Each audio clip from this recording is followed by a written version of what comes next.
The year was 2143, and Earth had finally joined the Galactic Union after decades of trying to prove it could stand alongside the great powers of the stars. The Union was an alliance of dozens of alien civilizations spread across hundreds of worlds. Together, they kept the peace, protected trade, and defended each other from the dangers that lurked in the darkness between the stars. For humans, it was a huge step forward, a chance to explore and to prove their worth. Captain Daniel Rook was one of the soldiers chosen to represent Earth's new place in the galaxy. On paper, he didn't seem all that special. He had no enhanced muscles, no cybernetic implants, and no history of daring missions. He was simply known as a man who never quit, no matter how bad the odds were. Some saw that as bravery. Others called it stubbornness. The Galactic Union assigned Daniel's squad to help defend Nereos 4, a colony on the very edge of Union territory. It was a world rich in minerals, with cities carved into mountain cliffs and rivers that glowed faintly under the light of its twin moons. But its beauty hid danger. Just beyond the star system's borders was Servac space, home to the Servac swarm, a ruthless and expanding alien hive species. The Servac didn't talk. They didn't negotiate. They simply arrived, devoured resources, and destroyed anything that stood in their way. When the Servac suddenly launched a full-scale assault on Nereos 4, the Union sent reinforcements from across the galaxy. Daniel's squad was aboard one of the transport ships speeding toward the battle. The plan was simple: land together, link up with Union forces, and push back the Servac before they could break through the colony's last defense lines. But plans in war rarely go as expected. Midway through hyperspace travel, Daniel's transport ship suffered a catastrophic reactor failure. The alarms wailed, bulkheads sealed shut, crew members rushed to contain the damage, but it was too late. The reactor was going to blow. The ship's captain ordered everyone to abandon ship. Daniel and his squad scrambled to the escape pods, but debris from the exploding reactor tore through the ship, breaking it apart before half the pods could launch. In the chaos, Daniel's pod was blasted away on a different trajectory from the rest. He didn't even have time to see if any of his squad had made it. His pod tumbled through the atmosphere of Nereos 4, shaking violently as it burned through the thick clouds. The landing was rough. The pod smashed into rocky ground, sliding to a stop at the edge of a cliff. Smoke and dust filled the air. Daniel checked himself for injuries. Bruises, a cut on his cheek, but nothing broken. His suit's communicator was damaged, and the locator beacon flickered in and out. He was alone. Most soldiers in that situation might have stayed hidden, hoping for rescue. But Daniel knew the colony was in danger, and if the Servac overran it, rescue wouldn't matter. He grabbed what gear he could, his rifle, a half-functional scanner, and a small pack of supplies, and set out toward where he thought the Union defense lines might be. The terrain was alien and unforgiving. Towering rock spires jutted into the sky, connected by natural stone bridges. Strange plants grew in thick clusters, their petals glowing faintly blue. In the distance, Daniel heard the sound of battle, the high-pitched shriek of Servac weapons, the deep thump of artillery, and the occasional roar of alien war machines. On his way, he stumbled upon a Servac patrol, 4 insect-like warriors with armored hides and hooked claws. He quickly ducked behind a boulder, heart pounding. He didn't have the advantage of numbers, but he had surprise. Waiting for them to pass close, he hurled a rock to create a distraction, then opened fire, aiming for the gaps in their armor. 2 went down before the others even realized where the shots came from. The remaining pair charged, but Daniel kept moving, circling them and firing until they fell. When it was over, he stood catching his breath, looking at the fallen enemies. It wasn't pride he felt, just the sharp reminder that he was in the middle of a war zone with no backup.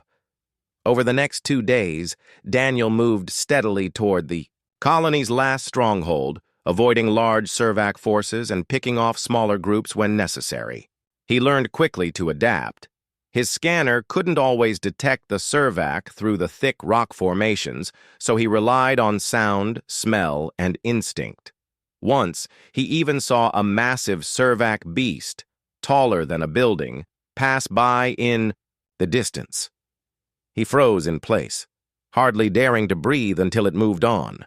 When he finally reached the outskirts of the Union lines, the defenders were in bad shape. Alien soldiers of many species manned makeshift barricades, their armor battered and their faces marked by exhaustion. At their center stood a towering figure, General Cathor, a reptilian commander with scales like burnished metal and a presence that commanded respect. The general was known throughout the Union as a strategist who never lost a major battle. Cathor turned as Daniel approached, his eyes narrowing. "Where is your squad?" the general asked in a deep, rumbling voice.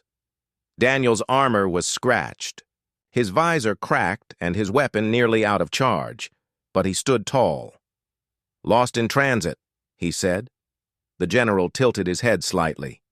"Then where is your backup?" Daniel gave the faintest of tired smiles and replied, "You're looking at it." For a long moment, Cathor simply stared at him, as if trying to decide whether the human was brave or simply foolish. Around them, alien soldiers exchanged confused glances. A lone human, arriving in the middle of a war zone, claiming to be his own backup. It sounded like madness, but Daniel didn't wait for judgment. He adjusted the strap on his rifle and said, "Point me to where I'm needed." That was how it began. A single human, alone, in a battle meant for armies. No one there yet knew that Daniel Rook would soon become one of the most talked-about soldiers in the entire Galactic Union. Daniel had not planned to be the only human soldier on Nereos 4. In fact, when his squad left Earth, he had imagined working side by side with his teammates, following orders, and carrying out missions as part of a well-coordinated unit. But the reactor failure in hyperspace had changed everything in a matter of seconds. The transport ship's explosion had scattered escape pods in all directions, and Daniels had been thrown into the middle of enemy territory. The general might have thought Daniel arrived alone by choice, but the truth was far from that. The first hours after his crash landing were the hardest. He had no working communicator to call for help, and his food supply was small, enough for maybe 2 days if he rationed it. The air on Nereos 4 was breathable, but it carried a strange metallic taste, and the temperature dropped sharply at night. Every noise made him tense, because it could mean the Servac were close. He knew that if he stayed in one place too long, the enemy would find him. He had 2 options: wait for a rescue team that might never come, or move toward the last known location of the Union's defenses. Waiting felt like giving up. So he chose to move. The planet's surface was a mix of rocky highlands and wide valleys covered in strange plants. Some of the plants were taller than him, with twisting vines and glowing petals that opened only at night. Others had thick, spongy leaves that released bursts of colored dust when touched. Daniel quickly learned to avoid those. The dust made him dizzy, but he also discovered that some of the plants could be useful. One plant's thick stems could be cut and shaped into sharp stakes, which he used to create traps for the smaller Servac scouts. By the second day, Daniel had run into several enemy patrols. The Servac moved with insect-like precision, communicating, through clicks and rapid body movements. They carried weapons that fired bursts of acidic energy, which could eat through armor if it made direct contact. Fighting them was dangerous, but Daniel didn't have the luxury of avoiding every patrol. Sometimes they blocked the only safe path forward. One time, he spotted a Servac squad guarding a supply crate they had captured from the Union. He hid and studied their movements for nearly an hour. Then, when they turned their attention to something in the distance, he crept close enough to throw a stone and draw 2 of them away. The moment they left their position, he dashed forward, using the crate for cover, and took out the remaining guards with quick, precise shots. Inside the crate, he found energy packs, medical supplies, and a small Union-issued drone. The drone was damaged but still capable of limited scanning, enough to warn him if enemies were approaching. At night, Daniel avoided making campfires, relying instead on the faint glow of the planet's plants to see. He moved quietly, sometimes crawling on his stomach to pass under patrols. Twice he had to hide in shallow caves while large Servac beasts passed overhead. The ground shook under. Their weight and their heavy footsteps echoed like drumbeats. Seeing them up close convinced him that direct combat was impossible. He would need to rely on strategy and environment to survive. 3 days after landing, Daniel finally reached the first sign of Union forces, an abandoned outpost built into the side of a cliff. It had been overrun, the walls scorched, and the floors littered with broken equipment. But among the wreckage he found something valuable: a map. It was partly burned, but it still showed the location of the main defense line. The problem was that it was on the other side of the Nereos Canyon, a deep, jagged scar in the planet's surface. Crossing it would be dangerous, especially since the Servac controlled most of the routes. But Daniel didn't hesitate. He moved. At dawn, climbing down into the canyon when the enemy's air patrols were less active. The air there was cooler and filled with mist from underground streams. He stayed hidden under ledges, stopping only to drink from the streams and refill his canteen. Halfway across, he spotted a Servac camp. They were preparing for something big: crates of weapons, lines of armored troops, and even siege engines that looked like giant beetles with thick shells. Daniel knew that if these reached the Union lines, they would crush the defenses.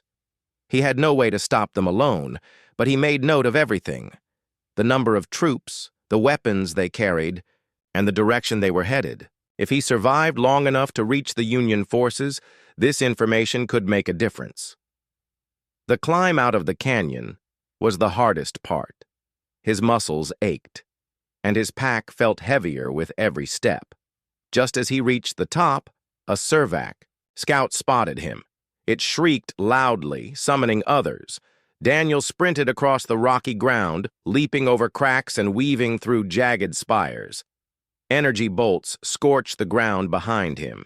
He reached a ridge and threw himself down behind a boulder, firing back until the remaining scouts retreated.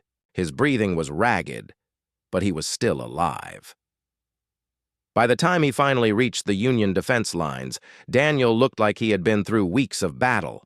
His armor was dented, his visor cracked, and his weapon's power indicator was flashing low.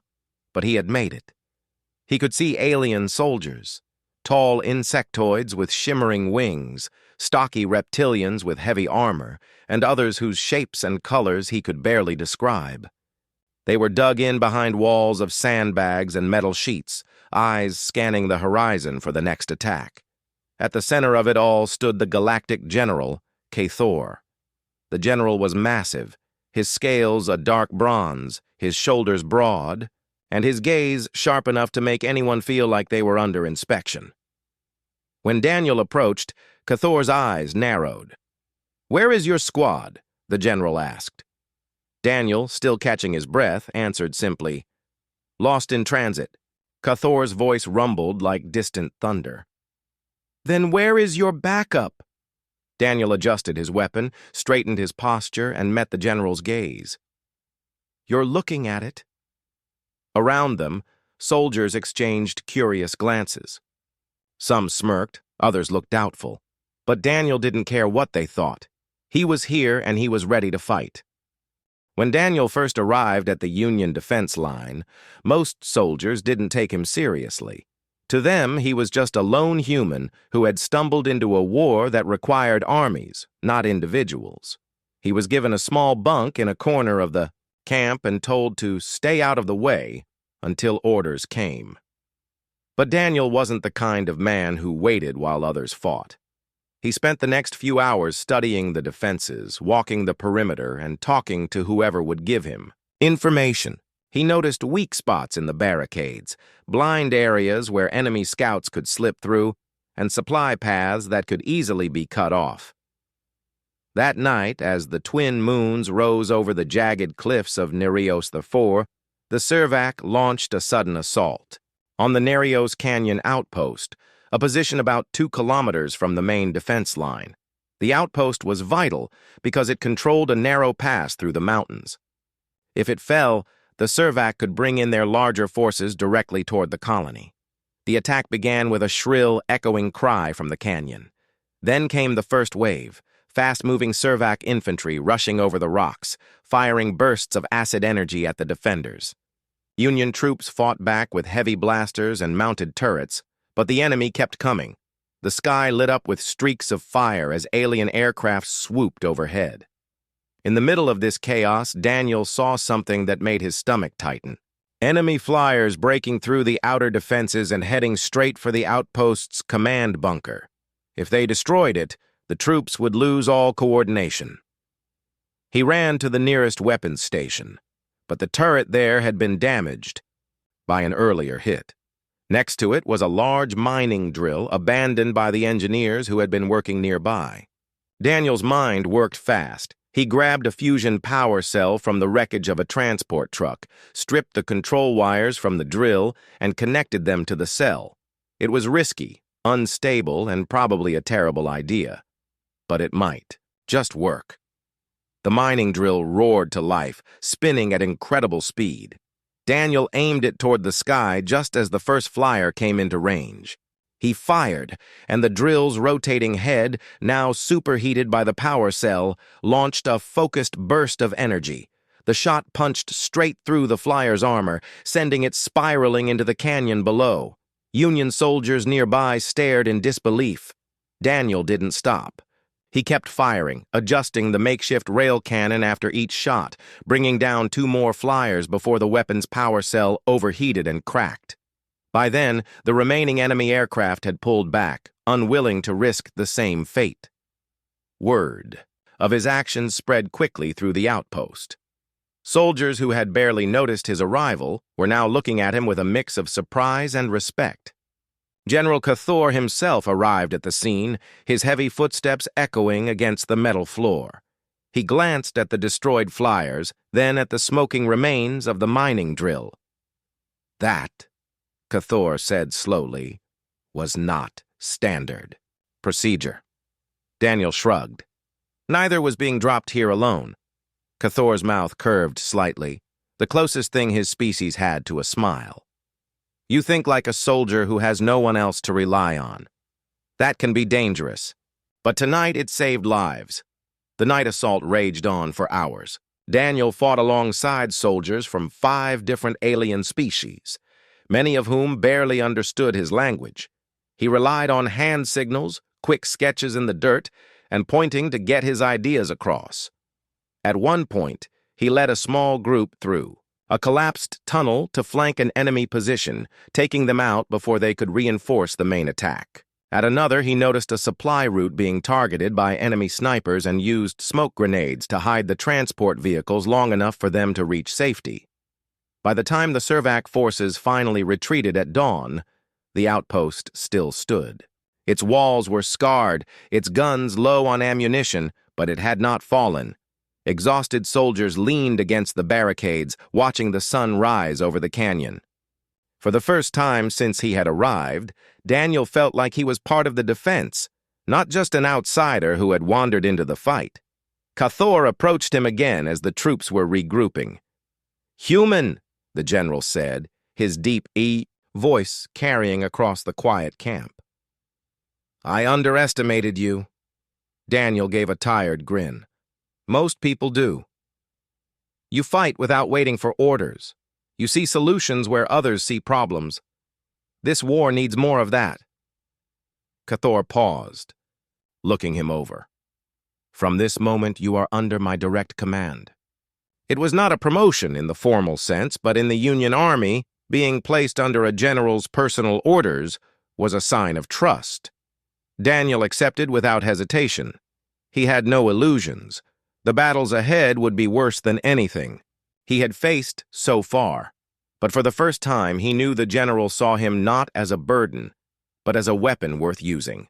That night, The story of the lone human with the improvised rail cannon spread through the defense line. Some soldiers told it with awe, others with humor, exaggerating details until it sounded almost impossible. Daniel didn't mind. If the story boosted morale, it was worth it. But deep down, he knew this was only the beginning. The Scifi were relentless, and the next battle would come soon. And when it did, he intended to be ready, not just to survive, but to make every move count. The days after the night assault were tense. The Union forces knew the Scifi would not stop after one failed attack. Scouts reported constant enemy movement in the canyons and valleys, and strange rumblings could be felt under the ground at night. It was as if the whole planet was holding its breath, waiting for something huge to happen. Daniel kept himself busy. He repaired damaged weapons, walked the defensive lines with the other soldiers, and studied the terrain around the outpost. He noticed something important. There were narrow canyons nearby with walls of loose rock, the kind that could collapse with the right amount of force. He didn't know when, but he had a feeling those canyons might become important. 3 days later, the Scifi's final offensive began. It started with a low, echoing roar from beyond the mountains. The ground shook, and every soldier felt the vibration under their feet. Soon, the first wave appeared. Massive, bioengineered creatures, siege beasts, each the size of a building. Their armored shells glistened in the dim light, and with every step, they crushed barricades and sent rocks tumbling. Behind them came lines of Scifi infantry, hundreds strong, moving in perfect formation. Overhead, dark shapes of enemy flyers circled like vultures. The Union troops opened fire, but the beasts' armor absorbed most of the blasts. Heavy cannons slowed them, but did not stop them. Cathor barked orders, trying to coordinate defenses. But during the chaos, the communications tower was struck by a barrage. The tower collapsed in a burst of fire, and with it, the Army's ability to relay orders between different sectors of the battlefield. Daniel didn't wait for someone to tell him what to do. He saw the defense lines breaking and soldiers from different alien species fighting without coordination. The siege beasts pushed forward, and panic began to spread. Daniel grabbed a Union field map and ran toward a group of soldiers who were pinned down behind a ruined wall. "We can't stop them like this," Daniel shouted, pointing toward the beasts. "We have to lead them into the canyon." Most of the soldiers didn't understand his words, but he gestured urgently toward the narrow rock formations he had studied earlier. Cathor, who had arrived with a small guard, understood immediately. "You're suggesting we pull our forces back there?" the general asked.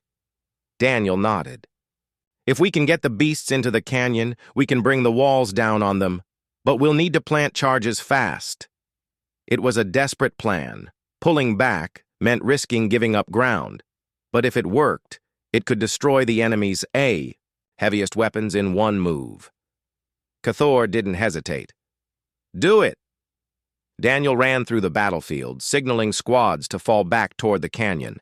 Under heavy fire, they carried explosives, mining charges, fuel tanks, and anything else that could make an impact. Scifi infantry tried to cut them off, but Daniel led smaller skirmishes to distract them, weaving through the chaos with the precision of someone who had fought alone for days.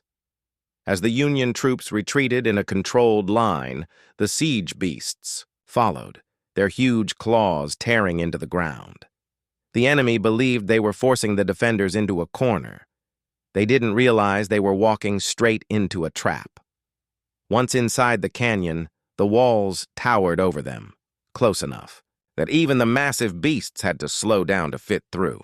The air filled with the sound of their heavy breathing and the clatter of their armored legs. Union soldiers scrambled along the edges of the canyon, planting charges in cracks and weak points in the rock. Daniel himself climbed halfway up one wall to set a line of fuel tanks in a natural overhang. The Scifi infantry pushed in after the beasts, filling the canyon floor. The sound of alien weapons echoed off the walls, but the Union forces held their ground just long enough for Daniel to give the signal. "Now!" he shouted into the nearest working comm link. The charges went off in a chain reaction. Explosions. ripped through the canyon, sending massive chunks of rock crashing down. The fuel tanks ignited, filling the air with fire and smoke. The ground shook violently as the first siege beast was buried under tons of stone.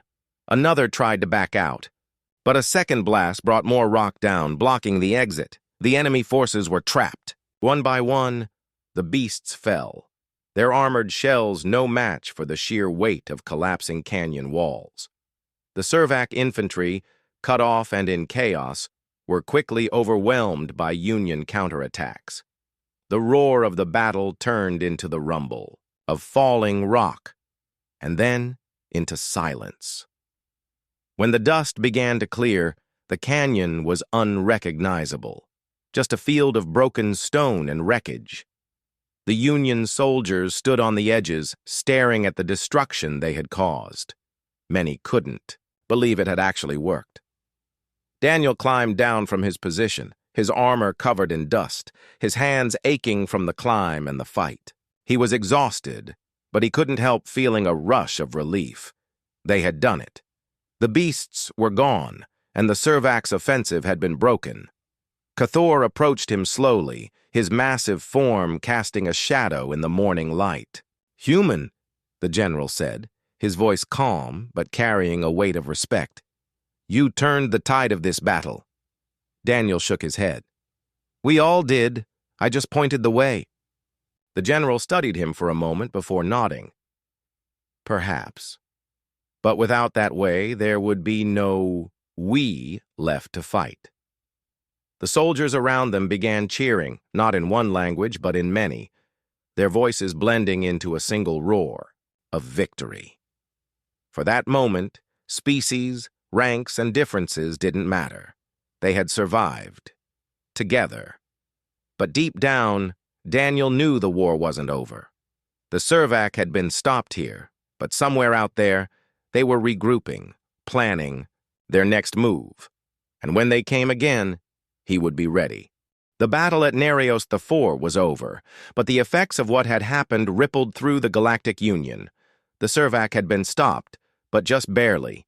The Union's forces had suffered heavy losses, and the planet's surface still bore scars from the fierce fighting. Yet, amidst the smoke and dust, one figure stood out. Captain Daniel Rook, the lone human soldier who had changed the course of the battle. After the victory, General Cathor summoned Daniel to the main command center. The room was filled, with officers from many different species, all waiting to hear what the general would say. As Daniel entered, a quiet hush fell over the crowd. The general's deep voice echoed through the chamber as he spoke. "Today, the Galactic Union owes a great debt to one of its own. A human who came alone into the heart of battle and fought not just with strength, but with courage and quick thinking. Daniel Rook did what many thought impossible. He turned defeat into victory." Daniel listened quietly, feeling a mix of pride and humility. He was not used to such attention, and the idea of being called a hero felt strange. When the ceremony was over, many soldiers and officers came to shake his hand or simply nod in respect. For the first time since arriving on Nereos IV, Daniel felt a deep sense of belonging. Back on Earth, news of Daniel's actions spread fast. His story was told in news broadcasts, written about in books, and shared in conversations in homes and schools. People were inspired by the idea that one person could make such a difference, even when the odds seemed impossible. Daniel, however, kept his focus on what came next. The war with the Servac was far from over. The creatures would regroup, and more battles would come. But Daniel's experience had taught him many things: how to think quickly, how to adapt to strange new environments, and how to lead when others faltered. He continued to work closely with General Cathor, who had become more than just a commanding officer. He was a mentor and, surprisingly, a friend. Together, they planned strategies to protect other vulnerable colonies and train soldiers to be ready for the Servac's return. One day, after a particularly long strategy meeting, Daniel was asked if he wanted medals or special recognition for his actions. He shook his head. "I did what needed to be done," he said simply. "I don't want honors.